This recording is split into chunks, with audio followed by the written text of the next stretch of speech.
Brotato. I'd heard a lot of really good things about this title prior to playing it, even saw it hailed as one of the best games of 2022 a few times, and I suppose that I somewhat understand liking this game a bunch, but I also have to make clear that as someone who plays a bunch of cheap platinum throwaway titles, this one bears some of the same hallmarks as a bargain bin title. Before the knocks though, let's talk about who this game is right for and why. People that I think are apt to enjoy this more than most are folks who like Vampire Survivors, Diablo, Balatro, Crimson Land, and even Super Meat Boy, or The Binding of Isaac in terms of visuals at least. This may also be a hit with crowds that like 4-player co-op, enjoying a game they can make become mindlessly dopamine-inducing, or chasing lots of character and weapon unlocks. Brotato wins pretty big on all those fronts. There is a lot going on beneath the hood. The game doesn't just go on forever unless you want it to, and you can even make it a cakewalk or a nightmare to complete. So it's an easy recommendation to folks who've grown sick of both games which refuse to challenge you and games which take challenge levels to uncompromising extremes. But there's still a lot more wrong here than I would have suspected after hearing the game's praises sung so loudly. First impressions aren't the best for starters. The game throws a metric ton of information at you without explaining any of it. There's no storyline. All stages amount to the same square filled with the same enemies. The elites and bosses just feel like beefier versions of the common foes. For all the stats, choices, leveling, and interactions, there's not much in the way of strategy to be considered, and the RNG at work and the shops and leveling boosts is pure in that anything but a compliment sort of way. Combat's not deep. Hell, the game will aim for you in everything, unless you tell it not to. The waves are both bafflingly timed, ending fights with enemies all over the screen,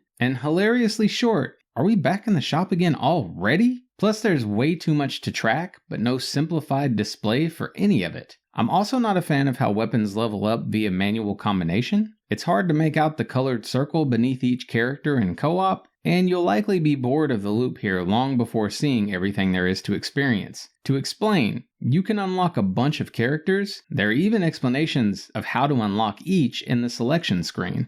Beating the 20th level with each character unlocks a new weapon as well. But what you're apt to notice if you chase the plat is how choices in this game rarely matter enough to consider with any sort of planning in mind. The punishments are so few and far between here that you can almost always get away with taking the first leveling boost that's offered and buying whatever you can afford that's shown in the shop. Ultimately, you're forever boosting your stats because drawbacks are such a rarity. You can, and definitely should, work toward the very real synergies to be found when playing on purposely high difficulties, but playing this casually feels a lot like playing that stage in Vampire Survivors where every non-weapon power-up is immediately available for pickup. Since there's essentially no cap on items you can empower yourself with, and rarely a bad one in the bunch, you can spend without worry and still be beating stages while standing still. Assuming you're playing on lower difficulty, obviously. The gameplay cycle gets stale easily here is what I'm saying. Trophy-wise, this is both solid and disappointing. It's mostly a fun chase, and you're in control of how easy it is or isn't. The guide says it's a 2 on the difficulty scale that'll take 13 hours on average. You've got to beat the 6 levels of danger difficulties,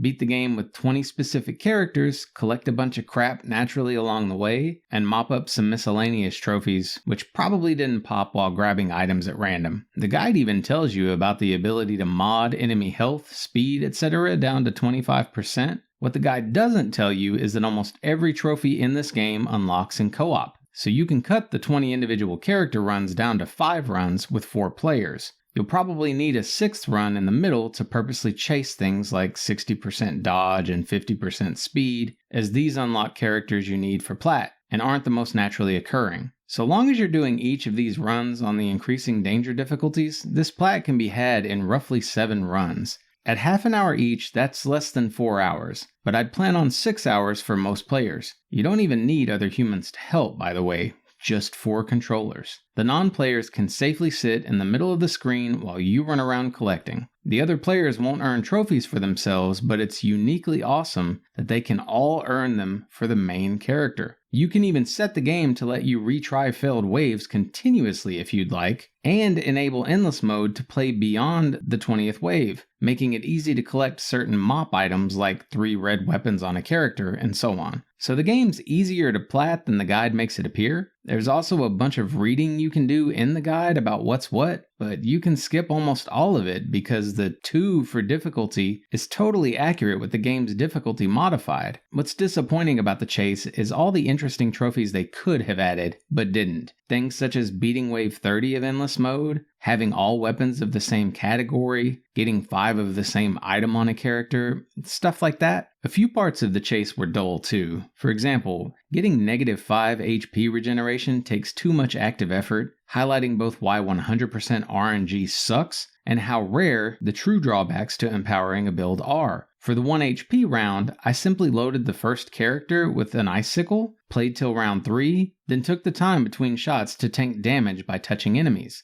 hiding in a corner once I was down to 1 hit point, obviously never grabbing anything that regained health along the way. And last note about the chase would be how you'll probably still be lacking the 5 turret unlock if playing through this in co-op. Not sure if it can only be had solo, or if it's just a limit gating issue, but I wound up having to run this alone, which was easy. Just buy 6 weapons for survival purposes, then re-roll shops until you have 5 turrets hitting the ground at the start of a round. The tree drop turrets don't count, but you can stack 2 or more of the same turret and see this trophy unlock. Honestly, the plat came way quicker than I expected when pressing play for the first time, and there are even DLC trophies if you want to keep playing for the 100%. So there's a nice chase here for trophy hunters. Just know that the game, while entertaining enough to be worth a look, is not going to have the longevity or the build craft of something like Vampire Survivors. It was a welcome surprise nonetheless, especially when it came to trophy hunting and co-op fun. Other games could learn a lot from how in control of the difficulty players get to be here.